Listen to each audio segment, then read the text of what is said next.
My name is Morgan Ellis, and for most of my life, I was invisible. I'm 32 now, but growing up in Columbus, Ohio, I was simply the other kid, the one who didn't matter. My younger brother, Brandon, was the sun our family orbited. New car at 16.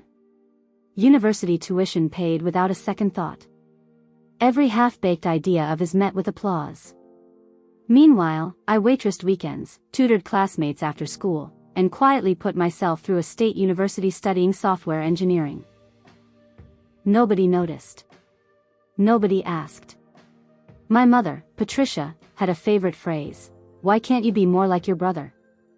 My father, Gerald, never argued. He just nodded slowly, eyes drifting back to the television. I learned early that silence could be its own kind of cruelty. By my mid-20s, I'd quietly built a software company from my apartment. No investors. No family money. Just relentless work, late nights, cold coffee, and code. While my family fawned over Brandon's latest scheme at holiday dinners, I sat at the corner of the table and said nothing. My cousin Diane would smirk. Asterisk, at least Brandon's ambitious. Asterisk, my mother would beam. I'd bite the inside of my cheek. My closest friend, Rachel, a sharp, no-nonsense attorney I'd met in college, was the only one who ever saw clearly. "They have absolutely no idea who you are," she'd whisper, shaking her head. She was right. And I was fine with that. I wasn't building a company for their approval. I was building it despite their indifference. Last December, I made the mistake of going home for Christmas. The dining room was packed, relatives filling every chair, wine glasses clinking, the smell of roasted turkey thick in the air. Brandon held court at the head of the table, loud and magnetic, boasting about a real estate development he swore would transform Columbus. My mother hung on every word.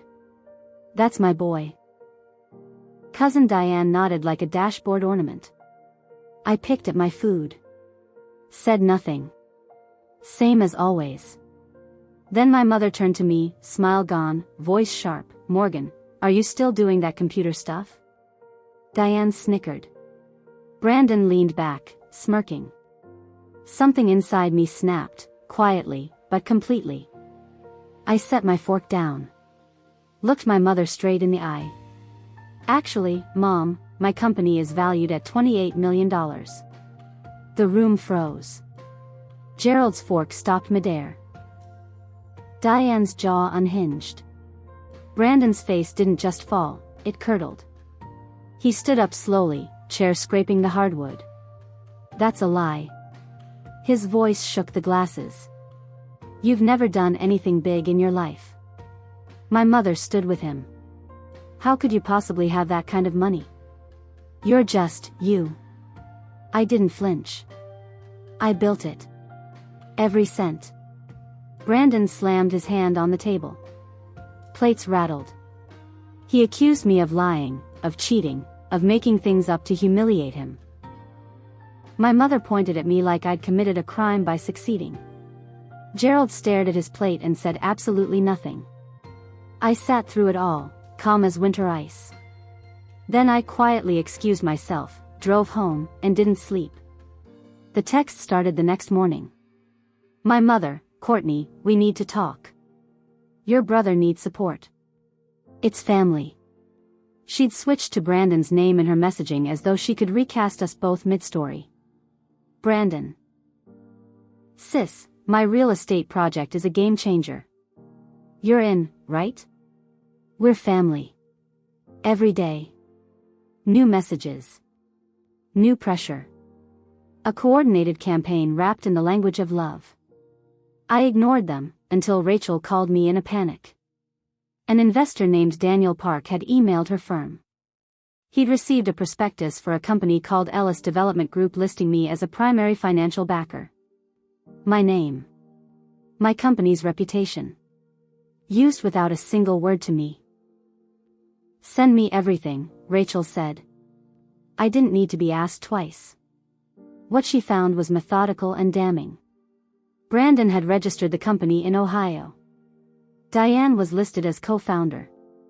Marketing materials described me as a silent investor who had committed substantial funds to the venture.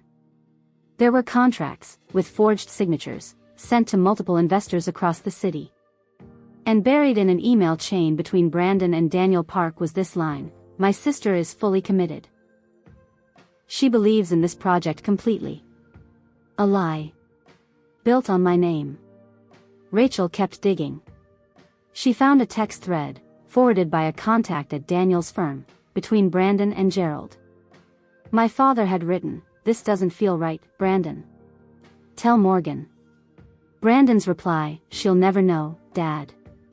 Stay out of it." I read it 3 times. Then I called my father. "You knew." He mumbled something about thinking they'd come clean eventually. His voice cracked. I hung up. That night, alone in my office, I understood something I'd been too loyal to admit: my family didn't dismiss me. They used my invisibility.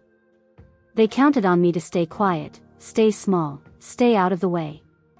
My success hadn't changed how they saw me. It had just made me useful. I called a meeting at my parents' house in March. Brandon lounged on the sofa like a man who'd already won. My mother stood stiff near the kitchen doorway. Gerald hovered by the window, not looking at me. I set the dossier on the coffee table, printed emails, forged contracts, the slick Ellis development website with my name across the banner, and let the silence speak first. "You committed fraud," I said. "You forged my signature and lied to investors. Daniel Park has this evidence. His attorneys have it too." Brandon's composure cracked in layers. First denial. Then deflection. "It's just marketing, Morgan, don't be dramatic." Then desperation. "Let's partner up for real, we'll split everything." My mother called it a family matter. Said I was being selfish. Said I owed him. "I don't owe anyone what they didn't earn," I said. "Fix this, or the lawyers will." I walked out into a cold Columbus afternoon, got into Rachel's car, and exhaled for the first time in months. By summer, Brandon's venture had collapsed. Investors pulled out. Local business forums dragged his name through the mud. His accounts were frozen. The Golden Boys' empire turned out to be a house of cards, and it fell fast. My mother called, crying, asking to fix things as a family. I told her family doesn't forge your name, and hung up. I blocked her.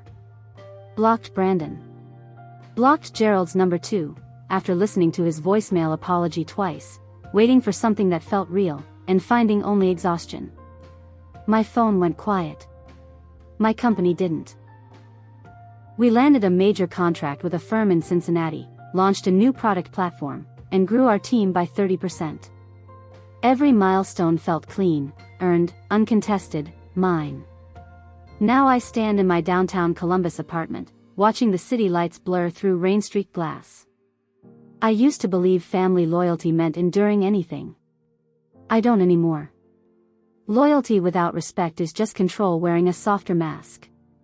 The people who called me the plain one, who overlooked me, dismissed me, and finally tried to steal from me, taught me something they never intended to. I learned to trust myself completely. I learned that the life you build in silence, without applause, without anyone watching, that's the one that lasts. And I'm still here. Stronger than they ever imagined.